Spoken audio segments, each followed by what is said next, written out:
What's up, everybody? Welcome back to the E-commerce Unlocked podcast, where, as always, we cut the fluff and we talk about all the good stuff in e-com.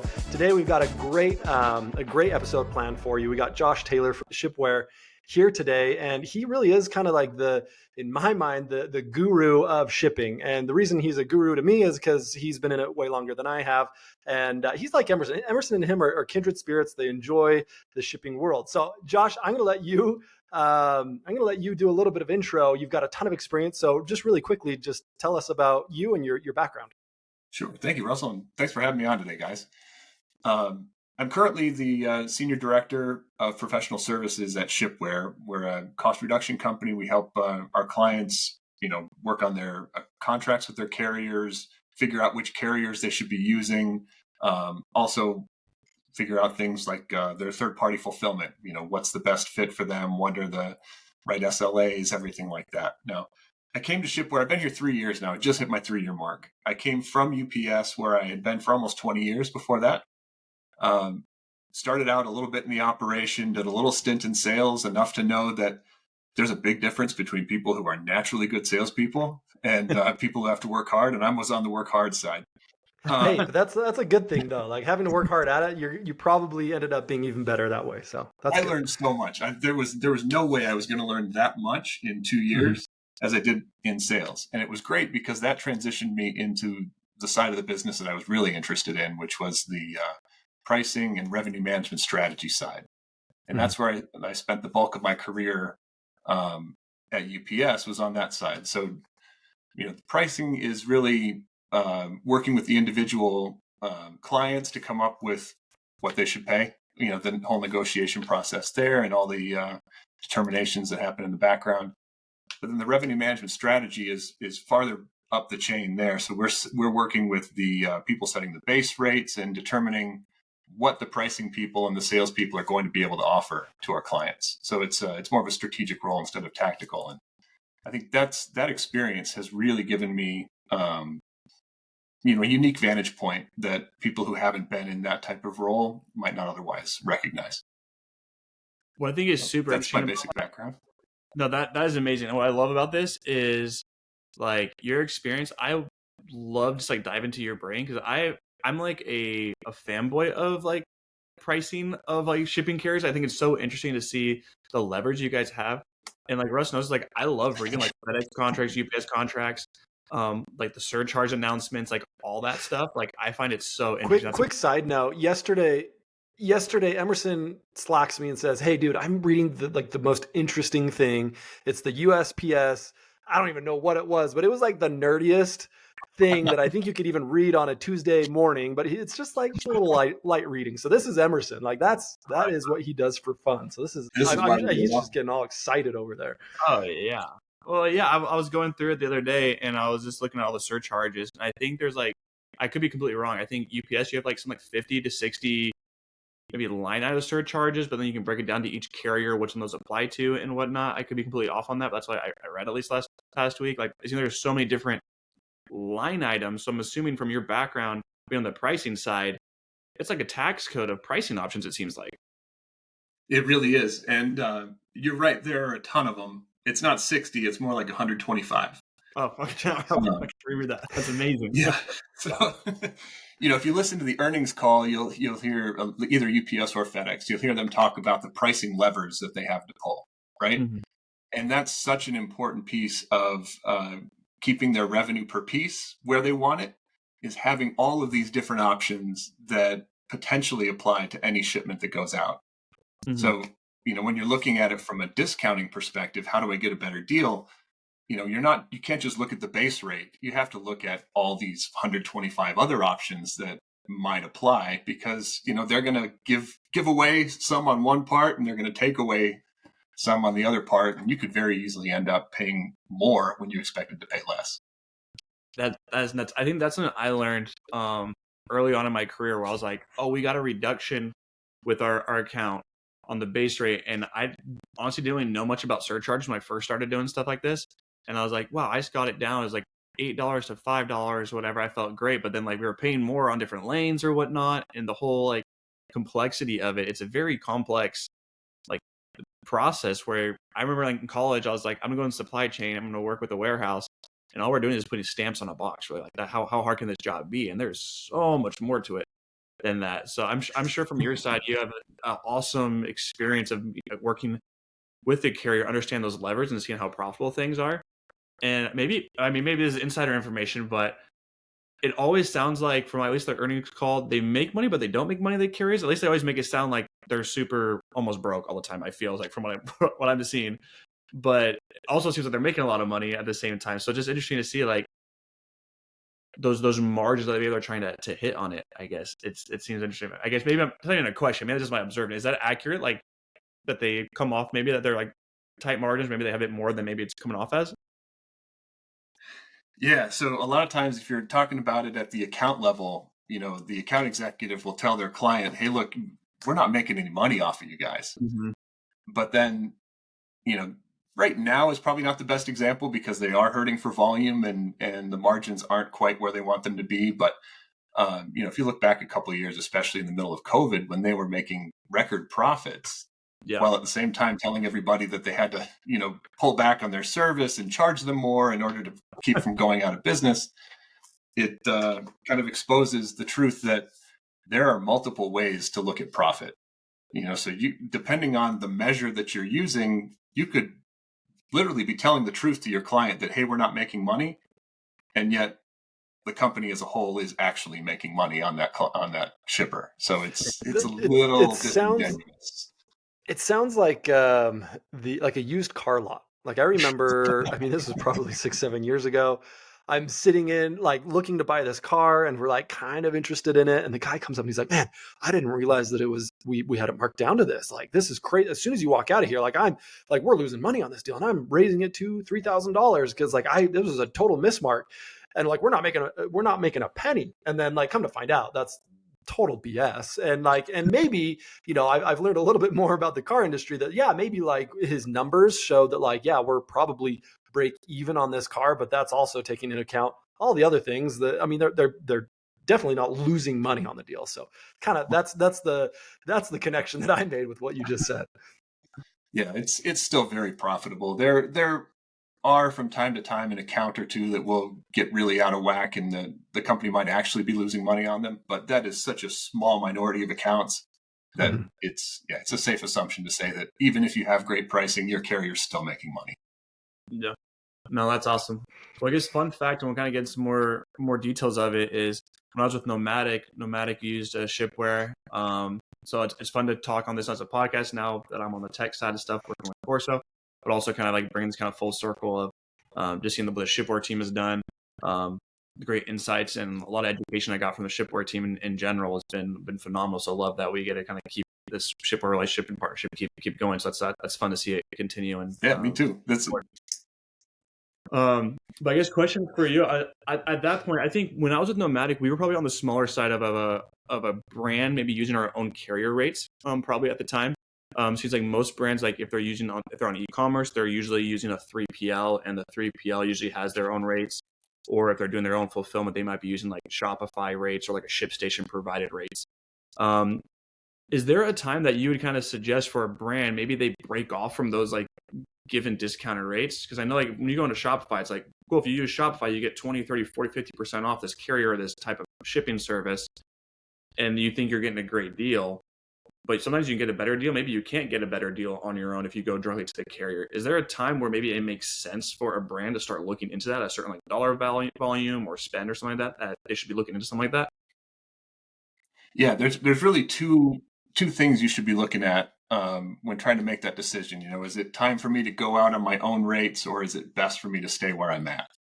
And it's really changed over the years. If you go back 10 years or so before the UPS DAP program existed, the digital access, that's the stuff that you're getting through Shopify and ShipStation and all sorts of other platforms online. I was very active in setting up the first iterations of a lot of those. And what it does is it really makes it more competitive, UPS more competitive with, say, the post office, which was traditionally what a small business would use, right? And so it makes it really, those rates have become pretty competitive. So if you're a relatively small shipper, you're just starting out, if you're doing your own fulfillment, those programs are probably very good for you if you fit the profile that they're designed to apply to, right? Mhm. So really, I think the first thing you need to look at is, what's my shipping profile? If it's not lightweight ground residential, then those Shopify programs and Amazon programs and everything else that, third-party programs that you can get access to, they're probably not going to be a great fit. So even if you are relatively small, if you're shipping $100,000, you're paying, I don't want to make that sound like that's small, but in the broad scheme of things, there are some very, very large shippers out there. So if you're spending $100,000 and that's not like the perfect fit for your characteristics, you should probably be talking to somebody. Mm-hmm. But if they are a good fit, right? If you are sending lightweight ground residential packages, that's probably good for you up to $500,000 or more. So and if you're going through, you say that's like sub 5 pounds, maybe, or are you talking more like mailers type of thing, or maybe what would you kind of classify lightweight versus more of a bulk product? Yeah, less than 5, maybe up to 10 pounds. At that point, there's really 3 things that are probably most important to look at, and that's the discount off of base, it's the reduction to the minimum, and any discounts to surcharges like residential surcharge and fuel surcharge that are going to apply every package. Mm-hmm. So it's the interaction between the discount on the base and the minimum that's really going to determine what you pay. So just if people don't understand what the minimum is, just a real quick overview. If you have 100% off of your UPS ground shipping or your FedEx ground shipping, you're never going to actually get 100% off, right? Because they set a minimum charge. Basically, the idea is it costs us something to deliver every package. So even if your discount would get you down to 0, it's going to stop at a certain point, and you're going to pay at least $7 or something like that. So you can negotiate that minimum. So if you can get that down to 6, you're going to save $1 on a lot of those packages. Or if you have a bad discount, you never get down to that minimum. And, so it's kind of a balance between those two. I would say I had a false celebration one time where I think I negotiated a really good discount with a carrier. It was up there. It was above like 60, 70% on a lane or something like that. And I was like, dude, we are winning. This is amazing. But they didn't discount any of the base. So I was still basically paying full retail. So even though I was like, dude, we got a great rate, it really took no effect. So I'm sure my rep was like, great discount. It's like, but none of your packages, they're all lightweight. That does nothing actually. So right. You probably paid the same price for like, up 1 pound package or even maybe like a 30-pound package because it all went down and just hit that same minimum. Yeah. So I was great if we had bigger that's very common. Time, but I remember I took it back to the team. I was like, dude, we did it. Like I hustled this. Like I got a W, and then I'm sure my rep was like, I'm sure I'll give you like 80% discount. All your profiles less than 3 pounds anyways. Like, that doesn't do anything.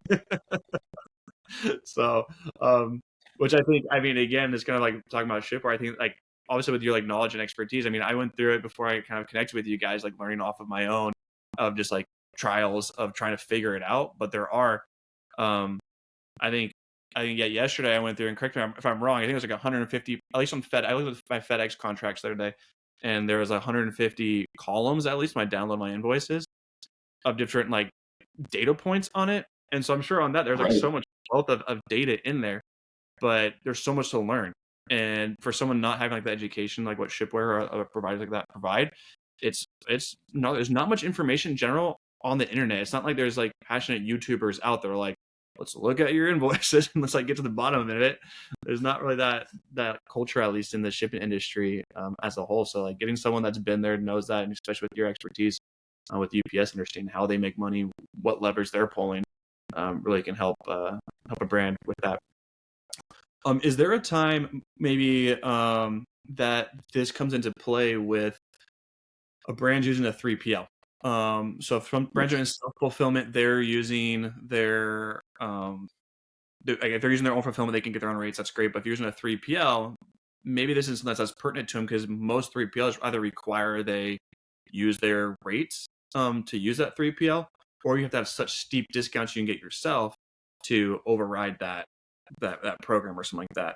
And you kind of mentioned that you guys help with 3PL contracts and negotiate on that. Is that like a lever to pull? Is like, hey, if we have to use your contracts, we need to reduce our pick and pack fees or something like that, or integrating those processes? Or what does that typically look like for a brand using a 3PL? Yeah. So most 3PLs are going to want you to use their rates because, it's a way for them to collect a certain margin, right? And it's actually usually pretty beneficial for both sides because, they're shipping multiple millions of dollars, and you might be coming in shipping $80,000 a year. Mm-hmm. So the rates that they can get are just so much better than what you can get on your own in a lot of those instances that they can keep a margin and give you savings that you would otherwise just not be able to achieve. So it really is a win-win. As you get larger, and especially if you have some unique needs on your discounting, if you have some additional handling or things like that, dim weight that their more general contract might not have great rates on. So then you can negotiate with them to, hey, I'm going to use my rates instead. What they might do is add on a little charge just to make up really some of that margin that they're not getting by you not using their shipping rates. So then it's something you can talk about. What's that rate? Is it going to be 50 cents a package? Is it going to be $1.50 a package? And then you have to weigh that against how much your rates are going to save you versus theirs. So really, there's no hard and fast rule. It's always a comparison between what they're willing to do, what you're willing to do, what you can get, what they can get. You just got to take all the factors into account. But yeah, you described it pretty well. That's the fun part of it. I think it definitely is like a negotiation dance through that Mm-hmm. aspect, because there are so many levers that each side has to pull. Obviously, everyone's trying to make it work. I think on a brand side, sometimes it does feel kind of, I don't say schemy, but just like so complex. It's like how like there's so many ways for a 3PL or a carrier to make money because there are so many different things. I mean, you take these surcharges right now, like peak demand surcharge that they're putting in place throughout all of COVID, pretty much. And Mm-hmm. I'm not mistaken, they're still like in place, even like post peak season. There's like yearly peak season rates, and before we didn't like really had to deal with that as a negotiating contract. Like that wasn't part you negotiated necessarily because it wasn't always peak season 24/7. Now it is, um, which is interesting. Maybe just a side note, something I've seen in the industry on the tech enablement side of stuff.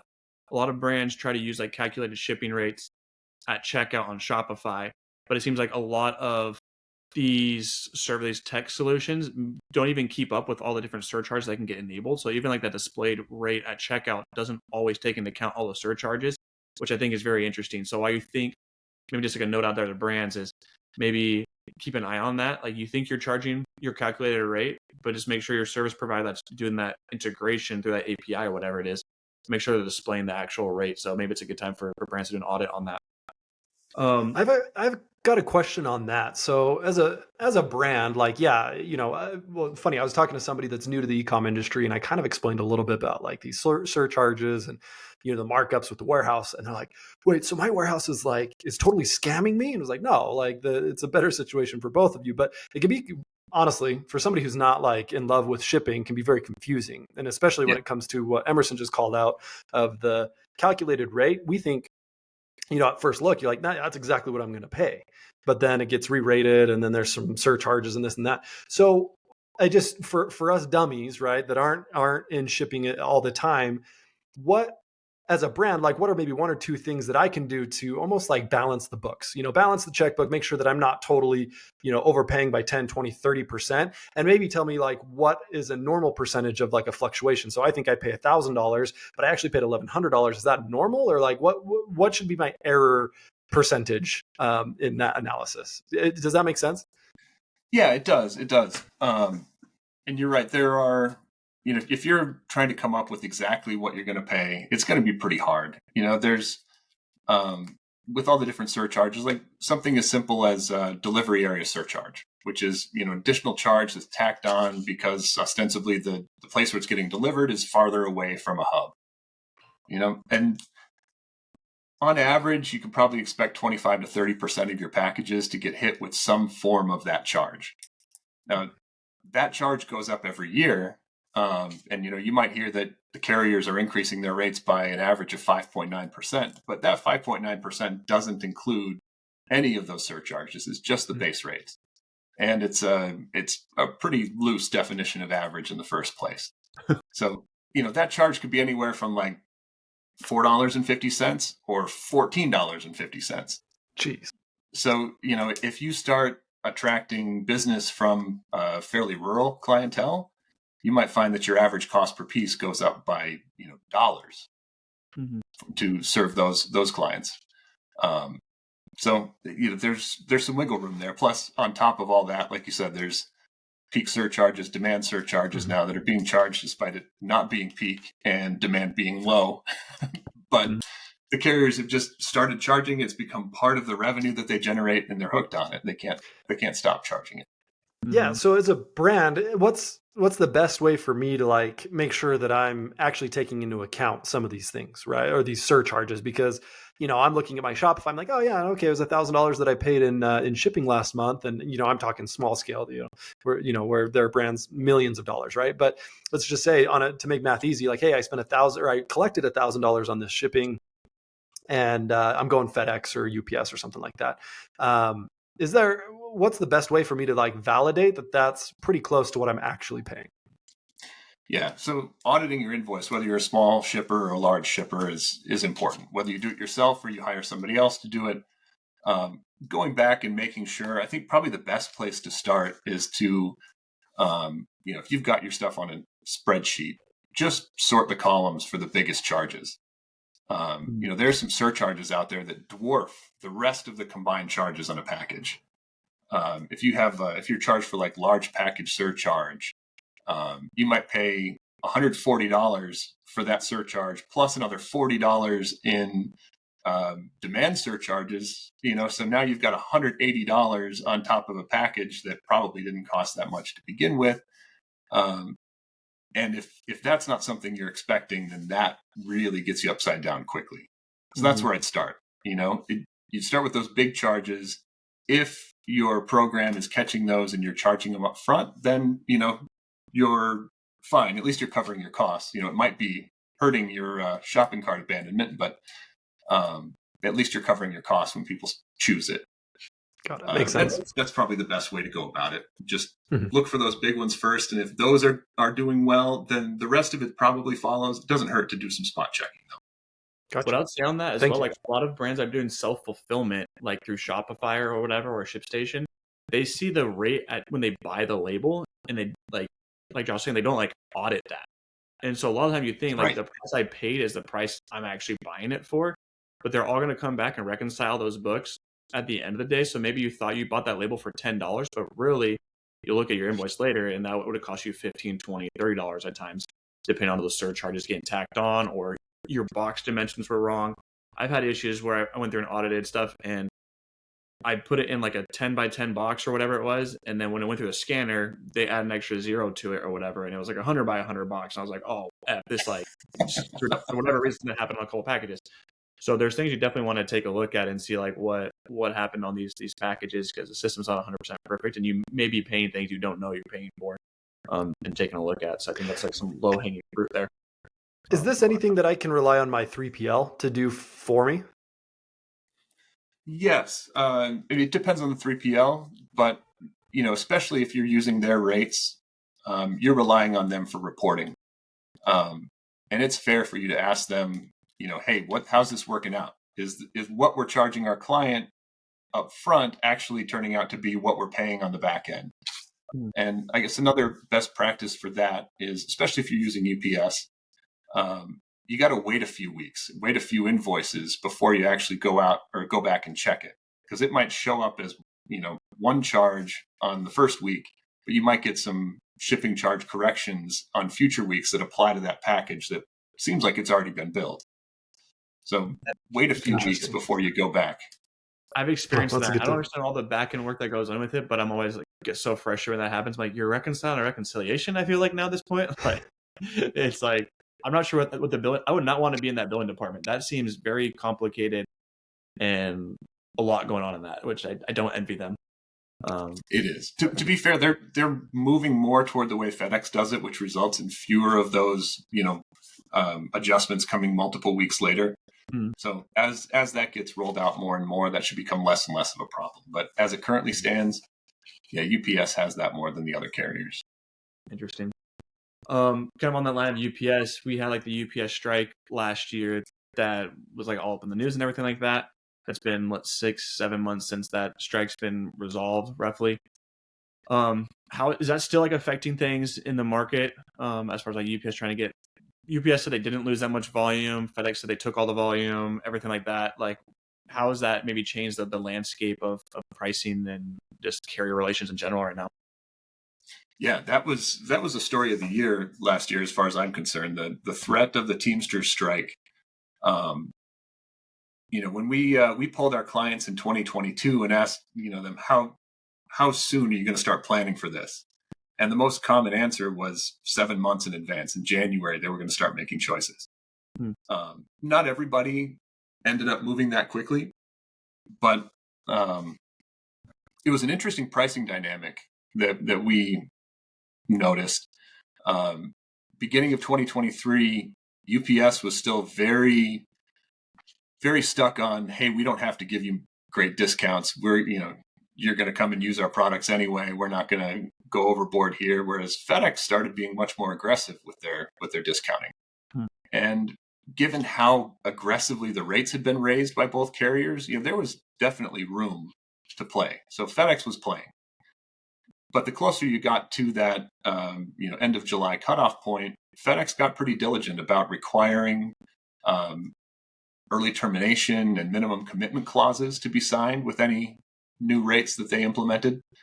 So if you wanted to get those rates, you had to agree to give FedEx the business for 2-3 years, sometimes more. And if you didn't, if you turned around and switched afterwards, there was a significant penalty to be paid. Usually about 2% of the anticipated annual net spend. Interesting. So sometimes significantly higher, but really those are less common and probably hard to enforce. So we saw FedEx take away quite a bit of business. We saw the USPS take some, regionals take some. And then as soon as they got it figured out and that contract was agreed to and then ultimately ratified, UPS changed their pricing approach to the market pretty dramatically. They started offering discounts and rates that honestly had never been available before, especially to smaller and mid-sized shippers. My thought was that they would probably come out strong with that discounting, hoping that they could, bring on a lot of new business and then apply probably a record general rate increase and, get back that margin after having won back the volume. But FedEx did a surprise move, announced a rate increase that was, not the largest ever, still big, but could have been a lot bigger. And I think they kind of thwarted UPS's plans there. So nobody's admitted to it. And obviously I'm not working there anymore, so I don't have any insider information, but I think that's what happened. It took UPS a long time to actually release the details of how they were going to have a general rate increase that was similar to what FedEx had announced. Interesting. Yeah, it was. So we've seen that UPS and FedEx have been offering some very good incentives the second half of 2023 and even moving into 2024. A good time to negotiate. Yeah, it seems like it because, I guess on that landscape, adding USPS to it, USPS came out their Ground Advantage program, which seems amazing, honestly. Like, it seems like a solid program in general. And it seems like USPS is changing some of their ways they're operating with UPS and FedEx now as well. So it seems like, I think the landscape in supply chain in general the past 5 years is just like, what the hell's going on always, I feel. And it seems like this past year was true with UPS and the strike, and then USPS is becoming more of a player. They've always been a player, but it seems like they're being more aggressive and more innovative than they've been in the past. Before is like where USPS this is it. It seems like they've came out with more innovation they have in the past is what it seems like, at least. Yeah. And it seems like they all now I'm not sure, volumes obviously like decrease in e-commerce and the industry as a whole. How's that affecting, you kind of talking about the volume, as everyone seems like they're fighting for that volume now. It seems like of that reduction in shipping. Is that kind of accurate? It is. Yeah. Volumes are down across the board for pretty much every carrier. Um, you know, you hear it in the earnings calls. They're acknowledging that the volume's down, that it's an issue. Mm-hmm. They got pretty aggressive with the way they handled their long-term clients, even over COVID, and they didn't really create a lot of goodwill. Yeah. So we found that people are much more willing to switch over the past couple of years than they were previous to that. There was a lot of, well, I've been a UPS customer for 20 years. I don't feel like switching. I've been with FedEx for 25 years. Just help me get my better rates with FedEx and I'll be happy. Mm-hmm. But there's more choice now than there's ever been. There's a lot of money invested in different shipping options and shipping models. A lot of new carriers coming out that have performed, surprisingly well, and they've gotten creative. So, we've seen people switch probably more frequently than they have in the past as a result. So with all that in mind, volumes being down, which we could dive into that for a long time because, it's a relevant conversation, but I'm just kind of curious from your perspective as we're going, we're beginning 2024 on a high level from a brand perspective within e-com, what should we expect? I mean, obviously there's always going to be a general rate increase. And so I'm going to be paying more for shipping than I was last year, but what are the things that are going to impact my business from your perspective? Yeah. Well, there is, like I said, there's more choice. There are a lot of companies now that are coming up with creative ways to kind of stitch together a national network from individual regional networks. Technology has helped quite a bit on this front. Being able to have, say, GLS pick up on the West Coast and have better trucks or somebody deliver on the East Coast because they've brought those two networks together. They've made it possible for you to print out one label and have it get from origin to destination.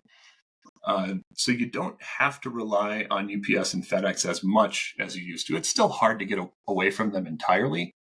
And they're going to try and make it hard to, for you to get the best incentives, best discounts if you try and pull some volume away.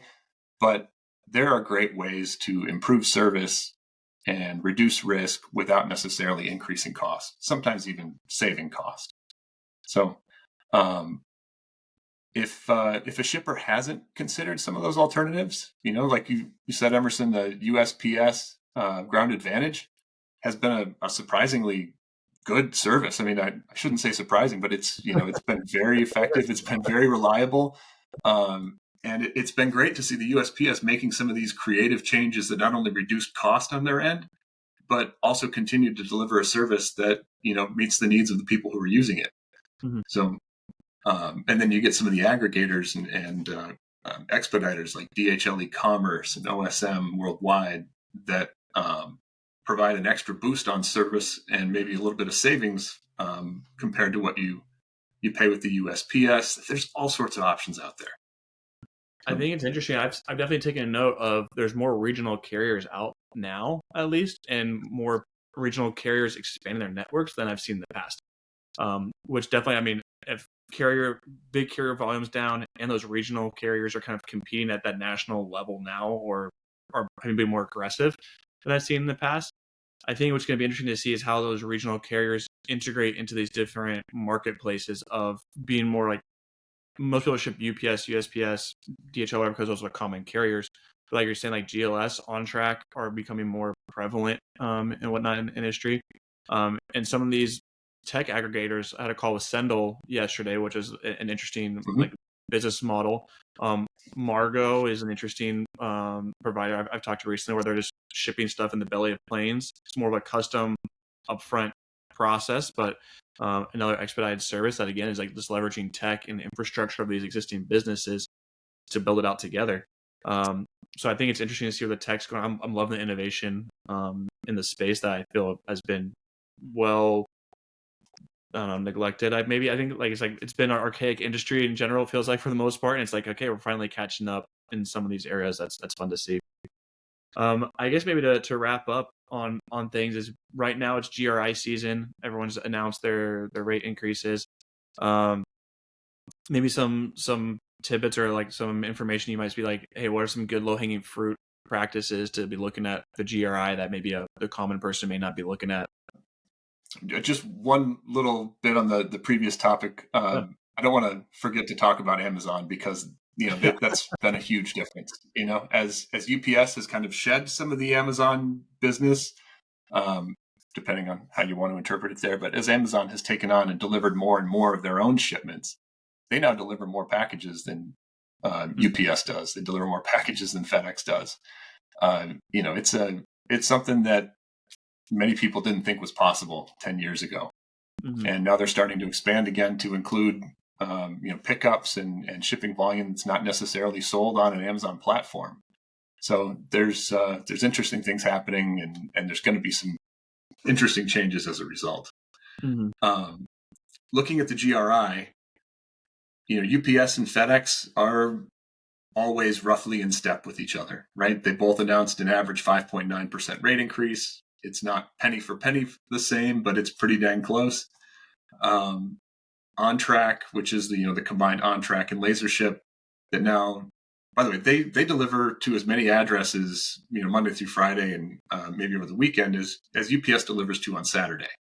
So if you don't think they're a major player, you're missing something there. Now, there are huge swaths of the country they don't cover, but what percentage of your clientele lives in Wyoming or Montana? Mm-hmm. They can cover quite a bit of the country. They hired a few people from UPS who used to be involved in rate setting, and the first thing you see is that On-Track's rates are now being raised. The base rates are being raised to meet UPS and FedEx. Their fuel surcharge is being increased to match UPS and FedEx for the most part. They're not, exactly the same, but very much in line. And it's, the fuel surcharge is an interesting thing to look at. That's one that a lot of shippers might not have any discount on, because in the past you had to be, 4 or 5 million in spend before they'd start to consider that. But after the threat of the strike was resolved, they started offering that to tiny shippers, getting 25, 30% off of fuel surcharge, which is incredibly valuable. Mm-hmm. It's also something that it's named fuel surcharge to kind of give you that psychological anchor that, hey, this is UPS just covering their costs. This is FedEx just covering the cost of their jet fuel. It's really not. It's a psychological anchor to get you to go, oh, okay, I should pay this. It makes sense. But if you go back, this is probably the easiest way to explain it. In mid-2022, we took a look at a package. If you'd sent that, one package in the middle of 2020 at those, during that fuel, with those fuel rates, those fuel tables would have generated a fuel surcharge that covers about a quarter gallon of fuel for that package. 2 years later, that same package not only had fuel gone up by 2 or 3x, but the fuel surcharge tables, which already adjust for the price of fuel, had been bumped up as well. So now, even at the higher fuel rates, you were buying half a gallon of fuel for the same package. So it's not taking them more fuel to get it there, but they're charging you for more fuel. So both national carriers raised their rates by a point to a point and a quarter on that table. So even for the same price of fuel, you're going to be paying more.